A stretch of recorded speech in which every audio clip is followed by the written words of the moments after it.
guys, do you want to do some rapid fire? Why not? Vince just popped in today. I had texted Vince because Jesse was having a hard time. I wasn't sure if he was going to log in, so Vince was kind of like jumping in as a backup. I appreciate you. Just listen. When you're in West Virginia and you're hiking and you gain a mile in elevation, and then at the top it starts downpouring rain, and you get down. You're just running a little bit behind. I was here at 6:00 though on the dot. I timed in. Good. Punched in right on the dot. Not ideal, but I was here, everyone, at 6:00. I was not. I got the text, and I realized, well, if I'm going to go do this, I need to go to the bathroom. Headset's working much better on day 2 today. Good. So I was worried. Turned up this volume a little bit, but you guys sent, it's like I don't have the uneven levels today. So nice. Jesse, your Father's Day gift keeps on giving now. Good use. Thank you. I haven't even gotten my Father's Day gift yet. Did your card come? That's the most important part. It did not. And I'm waiting for all that cash that's supposed to be in the card. Seriously. So you're going to keep waiting. No response to that? I think the cash is on your head, buddy. Yeah, probably right. All right, so rapid fire. Who do you guys have bigger expectations for this season? Tobias Merriweather or Jordan Botelho? I'm going to say Tobias Merriweather because I have higher expectations out of the passing game. In general, I think the defense will be pretty solid regardless of Botelho. They'll figure out a way, especially on the defensive line. It's like I've alluded to. It's kind of like a hockey style. Nowadays you're always, rotating in and out. And sure, you want Botelho to be really good, and obviously, you expect him to be good. But if he's not as good, I think he has less of an impact as Tobias. I think that someone needs to step up in the wide receiver room. I think he has the biggest, ceiling, overall potential. And I think it would be a disservice to the team if him and Sam Hartman can't get on the same page together. I agree with Jesse. For me, I'm always going to skew offense anyway, and I think Tobias has an opportunity to be the number one receiver on this team, and I expect, big things. Now, I think that Hartman's going to spread the ball around, and if anybody was listening to Brian's show earlier today when he talked about the wide receivers.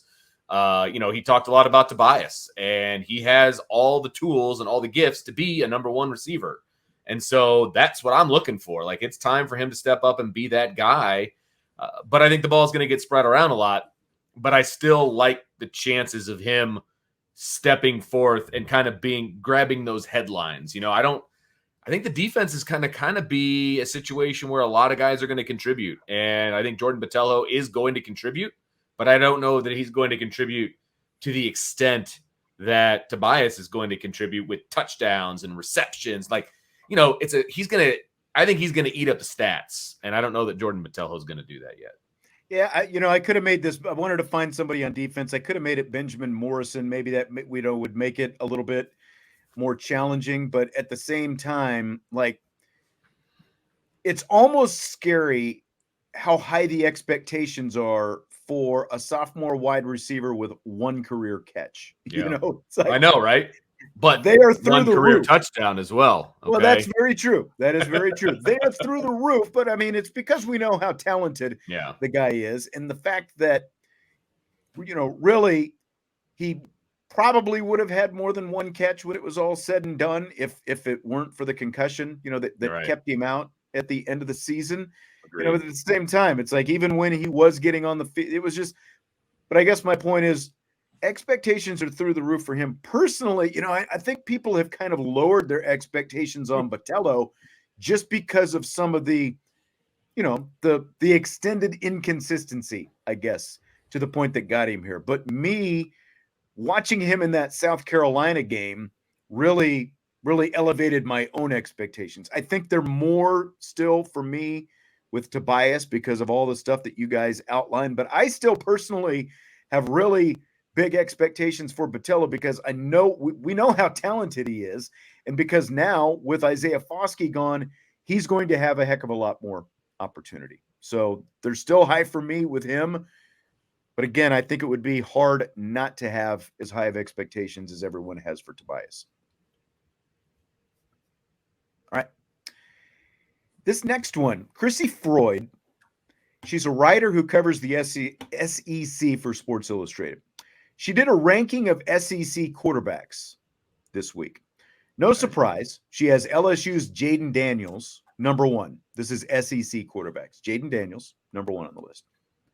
Here's my question.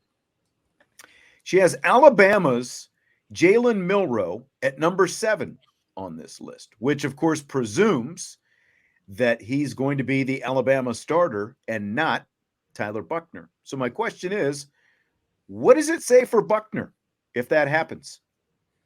I think if that happens, what it says for Buckner is that he made the wrong decision. I don't understand. Obviously you don't transfer somewhere thinking that you're going to be the number 2 option still. But me personally, and maybe there's bias in this, I would rather be the backup at Notre Dame than the backup at Alabama. And I think that there's potential, if he's the backup at both of those places, that there's a good chance that he would get playing time as both the backup. But I just think it's a lot of wasted movement, energy, and effort if you're going to transfer and still be a backup. And then another thing, a part of this, I don't even think Jayden Daniels is the number 1 quarterback in the SEC. I think he has the highest ceiling, but I would say that right now, Will Rogers from Mississippi State, I would put above him. Just a guy that has tons of passing touchdowns. He leads, Mississippi State in a lot of, passing categories. He is an SEC holder in completions all time. I just think he's done more to prove himself. I think that, again, Jayden Daniels has a higher ceiling, but I don't buy him as being the best quarterback in the SEC right now. Okay, it's not a good look for TB. That's for sure. I don't know why you leave Notre Dame as a backup, as the number 1 option, and probably would have gotten some time. That's what I mean, Vince. Like, he was going to have packages inside the 20 where you got to give the defense more things to be accountable for, aka him being a run threat, another run threat. Like, he was going to have packages in place dedicated to him. So that's what made it even more hurtful for me. And I'm sorry for interrupting you. It's just, he was not, just because Sam Hartman was going to be the starter, I don't think Tyler Buchner was going to be cut out 100%. There were going to be packages built for Tyler Buchner and his skills. This is you don't have to apologize. This is your show. This is a day that starts with T, and T is for Jesse. So, but no, I completely agree with you. I think he made a huge mistake. Unless the only thing I can think of is that Tommy Rees is like, yeah, you're going to come down here and be the starter. Like, you're going to be the starter. So come on down and let's do this thing together. If that didn't happen, then I don't know why Tyler Buchner went down there, because number 1, I don't think it's a good fit for him from just a cultural standpoint. Like, I don't see the fit there. A Cali boy in Alabama. I don't see it. Like, I don't see that fit in any way. There's a lot of other places he could have gone and been a starter, and he was pretty much guaranteed to be the starter at Notre Dame in 24 if he just sticks around. And stay around. That's not going to happen at Alabama if he doesn't win the starting job this year. So Alabama's just going to say, who can we bring in to be the starter now? We went through a down year. Who's going to be our guy now? How do Milroe starts? Isn't he going to start next year? Right. I mean, I don't get it. I really don't understand. At that point, if you're Tyler Buchner, are you transferring again? You're absolutely right. The whole point in transferring was to go someplace to give yourself a chance to get on the field right away, which, what Drew Pine did. He went to Arizona State. Yeah, exactly. And so if that doesn't materialize at Alabama, it is a huge whiff for Tyler Buchner, because he's obviously in no better spot than like you said, probably a worse spot, because we have to imagine that if he stays, there was no guarantee they were going to run some package for him, but I would have to say that there was a pretty good chance that they were going to find a way to get him on the field this season, even with Sam Hartman as the starting quarterback. And his whole thing now is he's got to get reps if he's looking forward to being a professional quarterback here in a couple of years. And he's obviously not going to get that at Alabama if this happens. And so it ends up being a huge whiff. And a year from now, is he even at Alabama? If that I was going to say, my next question, what you guys would be is, what's more likely, him being a starter at Alabama, or we see him transferring to another school? He's got to go. He's got to go someplace else. If it's Milroe, because then, like you said, Milroe is going to be the starter again a year from now. Yeah.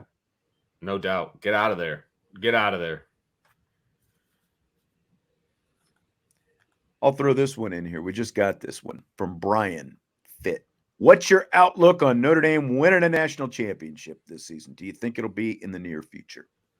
I think it's in the near future. This is the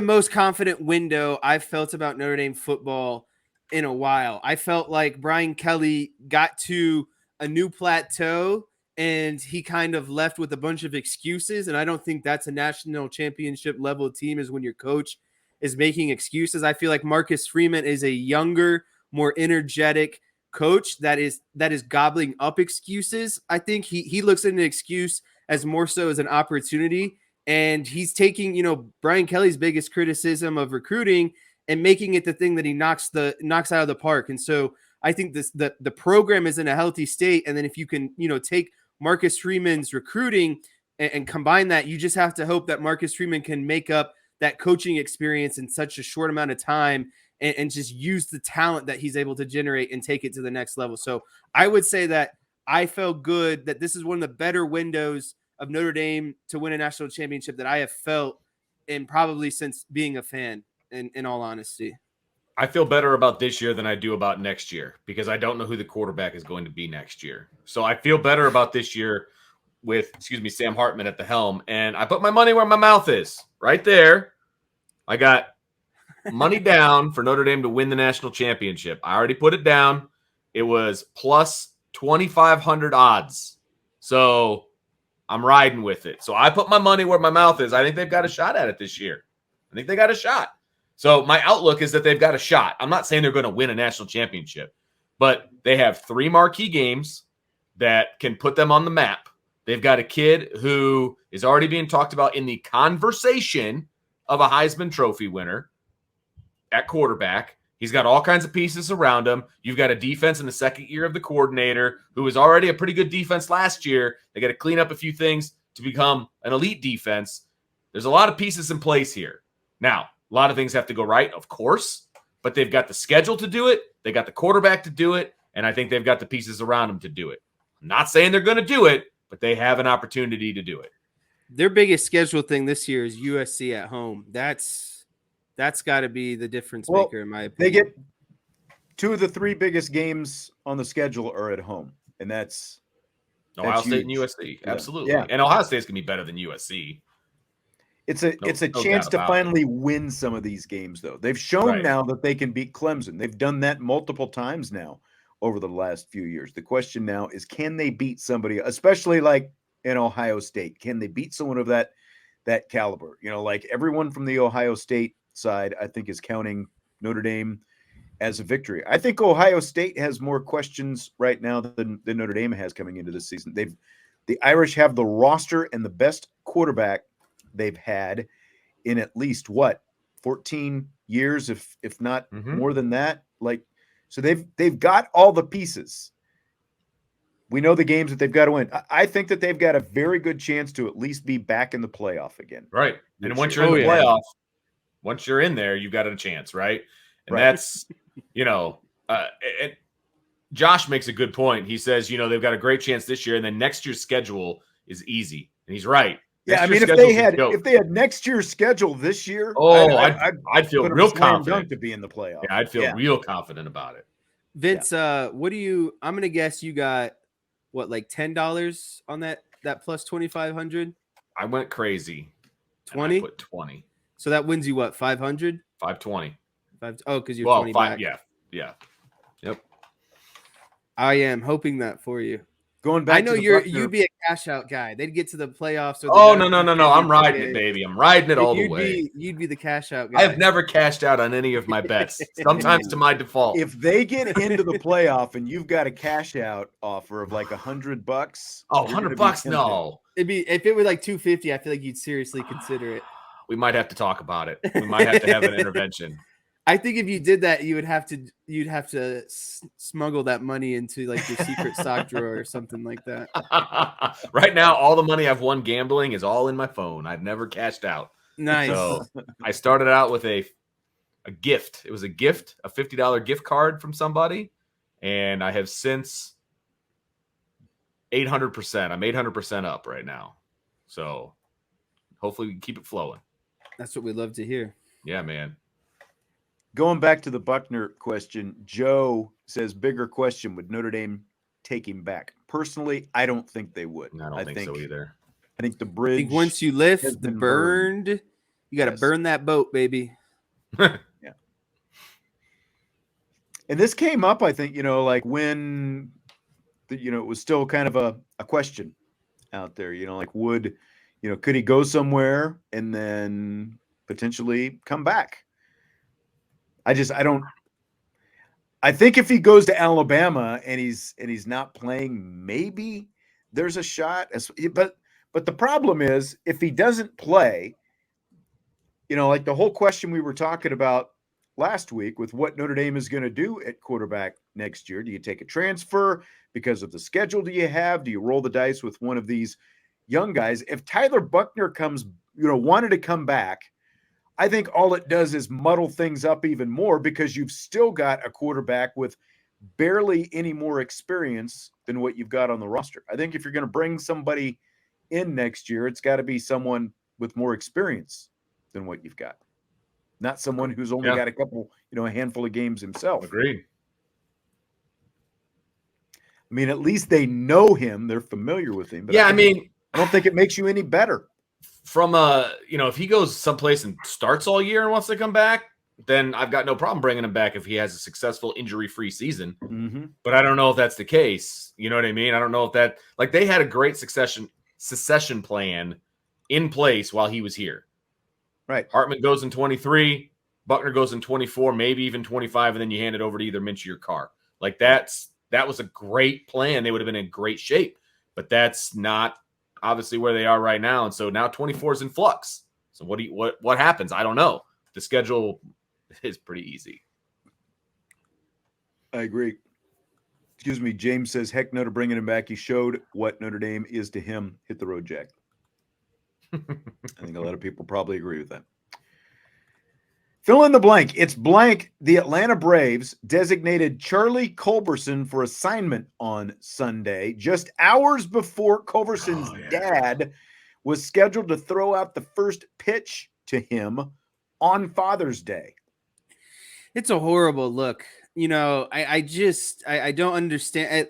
It's one thing if he's not scheduled to throw the pitch out to his own father on Father's Day, but when you have that lined up, there's no reason why you can't DFA him after the game or the day after. It's just horrible in my opinion. It's a horrible look. There's no reason to DFA a guy literally hours before the game when he's scheduled to throw out the first pitch to his father on Father's Day. So I just don't get the logic of it at all because you can wait until the end of the game to DFA someone. So it's like, did someone magically get called up that you absolutely needed, like a bullpen arm or something? So like they were bringing up a catcher apparently for the roster. Here's what I don't get.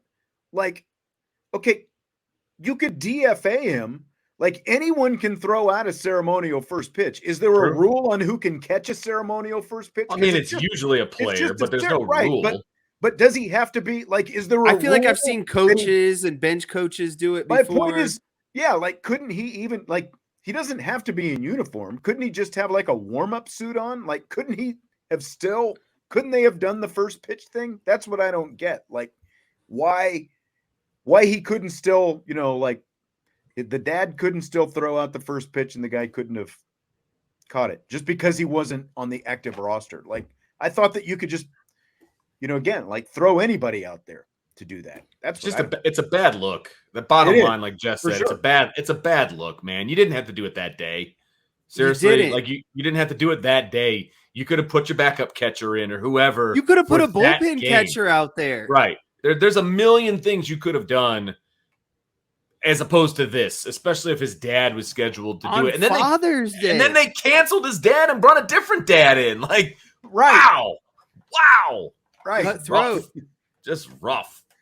Which is cool for the other dad, but again, it's like, man, you brought in his dad to throw out the first pitch on Father's Day, and then you did. And it's like, I get it. It's a business, but it just... You can't tell me that it was really that one DFA assignment was going to win you the game that day. Yeah, exactly. So Red Sox manager Alex Cora says there's too much Yankees-Red Sox on Sunday Night Baseball. Yankees-Red Sox played 2 Sunday nights in a row. There's other teams out there and people want to see them, is what Cora said. Do you buy it or sell it? So this one I had a hard time with because I don't have like a running log of who plays on Sunday Night Baseball. So like I can't tell you if what he's saying is true, but it does feel like it is often the Yankees on Sunday, and I have to listen to Michael Kay on the Sunday ESPN show, and it's like that's even worse because most, for those who might not know, Michael Kay is the regular Yankees broadcaster, right? But he does Sunday games with Boog Sciambi and someone else, and so it's just unfortunate because then you got to listen to him, basically do the hometown call. So I feel like there's a lot of Yankees on Sunday baseball. So that I can definitely agree with. And I do agree. I think it should be a way of spotlighting kind of maybe teams like the Oakland A's, a team you don't get to see often. And I think it should be a lot of interdivisional games like Cubs, Cardinals, Diamondbacks, Dodgers would be good right now. Mets and Marlins might be good right now. So just more of those kind of games and kind of spreading the wealth. And there's so many Sundays in baseball that you can easily rotate and get almost every team in maybe twice per season.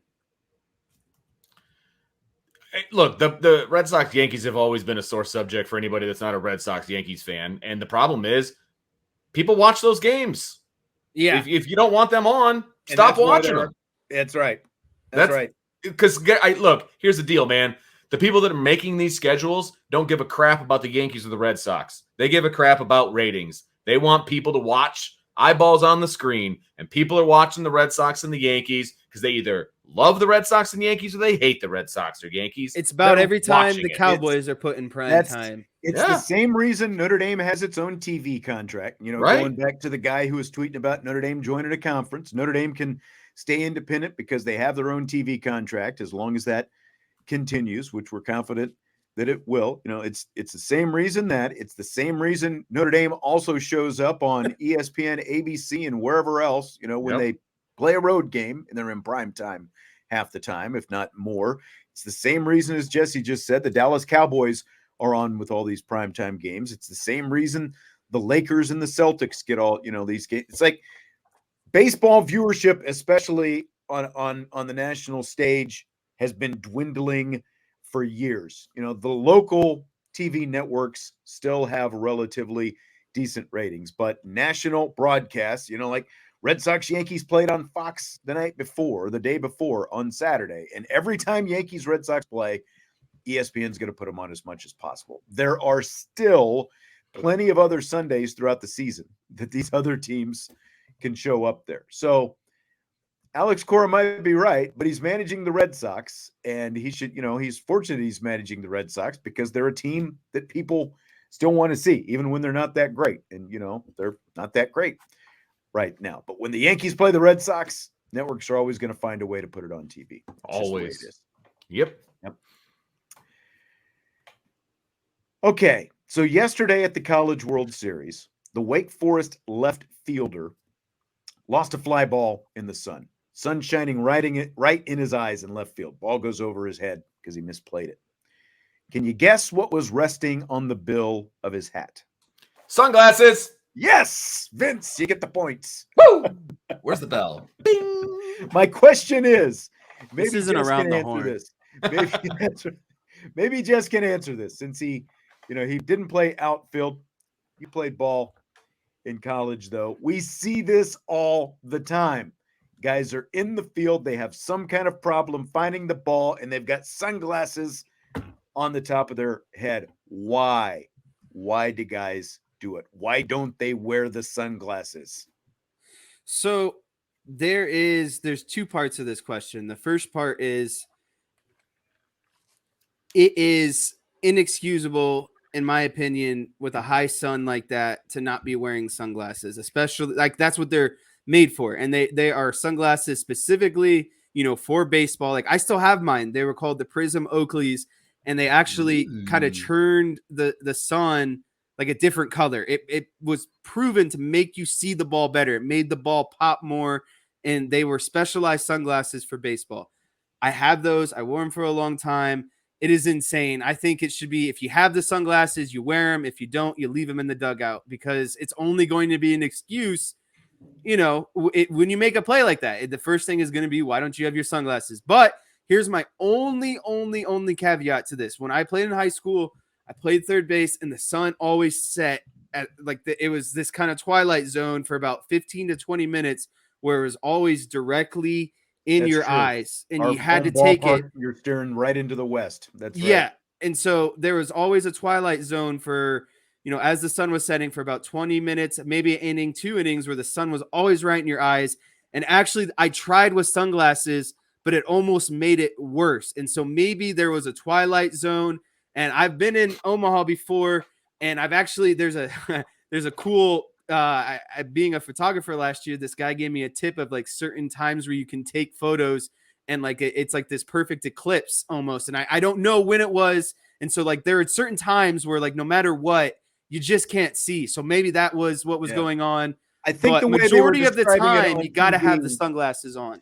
Yeah, I think the way they were describing it on TV is maybe what you're talking about. Like the sun was kind of like on the top of the stadium, something like that, where it's sort of, beginning to eclipse. Maybe that made it worse. I don't know. But again, it's not the first time that we've seen guys have trouble with the sun, not have sunglasses on, but have them. It's like every ball player, it seems like, is wearing them as a style statement instead of. I need the guys with the flip ups. If you're going to do it that way, you got to have the ones that you can flip down. Mm-hmm.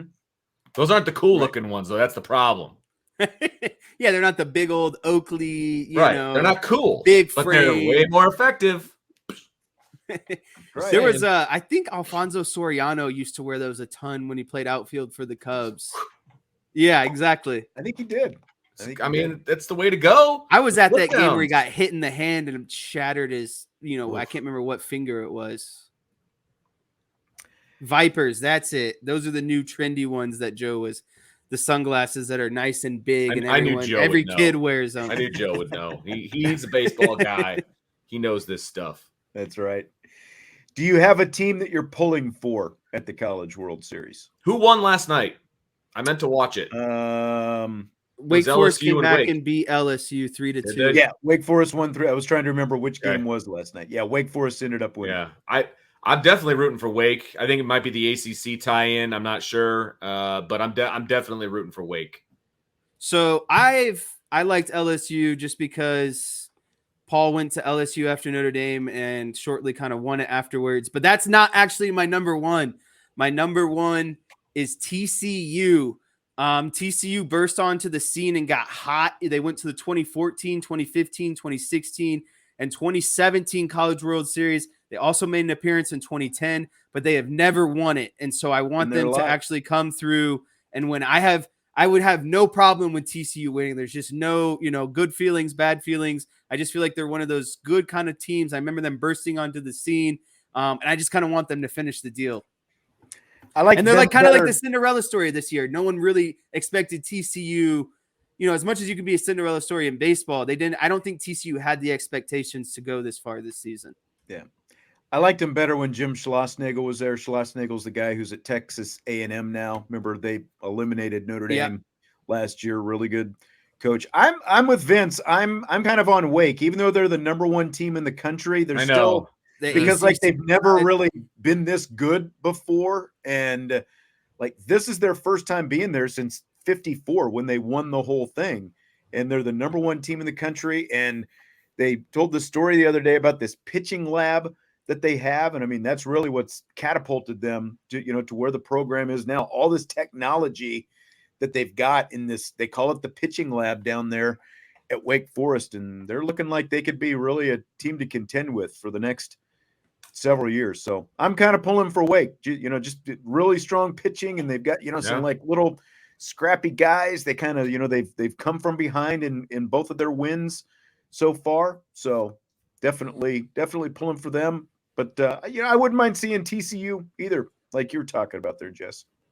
I'm definitely not, since Maneri is not at LSU, definitely don't pull for them the way that I used to when Paul was there. So I know that my favorite thing, and in Omaha recently is the Rocco's Jello Shot Challenge. And there's LSU a bar has that's lapped local. the field. Yeah. And so they do this local bar does a challenge where each team gets a slot, and whatever team buys what you basically buy a Jello shot and say what team you're rooting for. And they keep track throughout the entire College World Series. Well, LSU is up to 21,435. Second place is at 5,572, and that's Wake Forest. And they said that because they have a Twitter account that I follow, the all-time record has been broken, and the Guinness World Record purchased by one person was also broken. I guess the Raising Cane's CEO or owner is an LSU fan and broke the Guinness World Record. So that's my favorite part. I didn't get to try any Jello shots, but not surprised. Decaf saying Will Mercer transferring to Texas from Notre Dame. I did see Notre Dame got a couple position player transfers this week. They're getting a guy from UCLA and a guy from St. John's, a couple pretty solid hitters, it looks like, but going to have to address that pitching. They might have to open up a pitching lab of their own here pretty soon if they want to keep going forward. So, well, guys, that's going to do it for tonight. Vince, thanks again for jumping in. We got bonus Vince today. That's right. This was a free Friday show. I know, right? By the way, Vince, since you're sitting here, turns out I will be here tomorrow. Oh, okay. The conflict that I thought I was going to have tomorrow will not be tomorrow. So, I'll be here with you tomorrow. Well, I don't know about Friday. Friday's up in the air. So for me, it might just be the Steyers show. So we'll see. I've got to go to another kicking camp. All right. We'll see. Sounds good.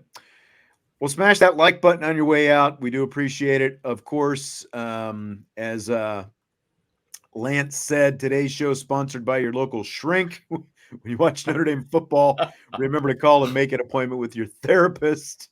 Not wrong. Fade out in commercial. That is not wrong. Maybe we were the therapy today, letting people vent a little bit. All right. Hit like, subscribe, rate, and review. Jess, thank you as well. Thanks to Naomi for cutting you loose there for an hour or so on your vacation. We will talk to you tomorrow on IB Nation Sports Talk.